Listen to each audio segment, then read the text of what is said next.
نماز آنکھوں کی ٹھنڈک۔ اسلام کے 5 ارکان ہیں۔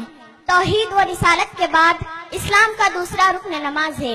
یہ ہر مسلمان مرد و عورت پر فرض ہے، جیسے کہ اللہ تعالیٰ کا ارشاد ہے، اعوذ باللہ من الشیطان الرجیم، بسم اللہ الرحمن الرحیم، اقیموا الصلاة ولا تکونوا من المشرکین۔ تم نماز کو قائم کرو اور مشرکین میں سے نہ ہو جاؤ۔ نماز روح کی تسکین اور اطمینان قلب کے باعث ہوتی ہے۔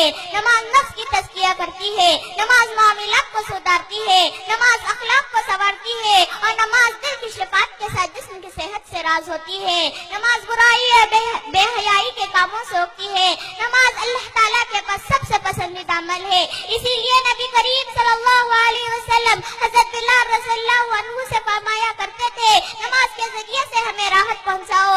اسی مفہوم میں نبی کریم صلی اللہ علیہ وسلم فرماتے ہیں، جعلت قرۃ عینی فی الصلاۃ، میری آنکھوں کی ٹھنڈک نماز میں رکھ دی گئی ہے۔ نماز ہی وہ چیز ہے جس سے ایمان والوں کو سکون ملتا ہے، جیسے کہ حضرت قبیب بن عدی سے ان کے موت کے وقت پوچھا گیا کہ آپ کی آخری خواہش کون سی ہے، تو انہوں نے جواب دیا، صرف مجھے 2 رکعت نماز پڑھنے کی مہلت دو۔ معزز سامعین، آپ صلی اللہ علیہ وسلم اور آپ کے اصحاب مصیبت اور پریشانی ہی میں نماز ہی کی طرف رجوع کرتے تھے۔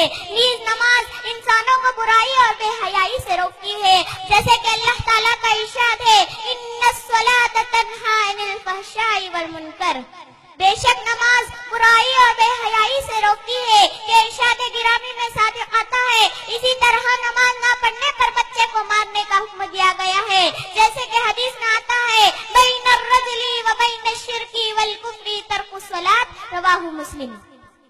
حضرت جابر رضی اللہ عنہ سے روایت ہے، رسول صلی اللہ علیہ وسلم فرماتے ہیں، مسلمان آدمی شرک اور کفر کے درمیان حد فاصل ترک نماز ہے۔ رسول صلی اللہ علیہ وسلم فرماتے ہیں، جو شخص جان بوجھ کر نماز چھوڑا تو اس نے کفر کیا ہے، اور یہ بھی فرمایا، جب بچہ 7 سال کا ہو جائے تو نماز پڑھنے کا حکم دو، اور جب 10 سال کا ہو جائے تو نماز نہ پڑھنے پر مارو۔ اسی طرح جیسے کہ حدیث میں آتا ہے، آپ صلی اللہ علیہ وسلم کے پاس ایک آدمی آیا اور پوچھنے لگا، اے اللہ کے رسول، اللہ تعالیٰ کے پاس سب سے پسندیدہ عمل کون سا ہے؟ تو آپ صلی اللہ علیہ وسلم نے فرمایا، نماز کو اس کے اول وقت پڑھنا۔ آخر میں اللہ تعالیٰ سے دعا ہے، اللہ تعالیٰ ہم تمام کو نماز کو اس کے اول وقت ادا کرنے کی توفیق دے۔ آمین ثم آمین۔ السلام علیکم ورحمۃ اللہ وبرکاتہ۔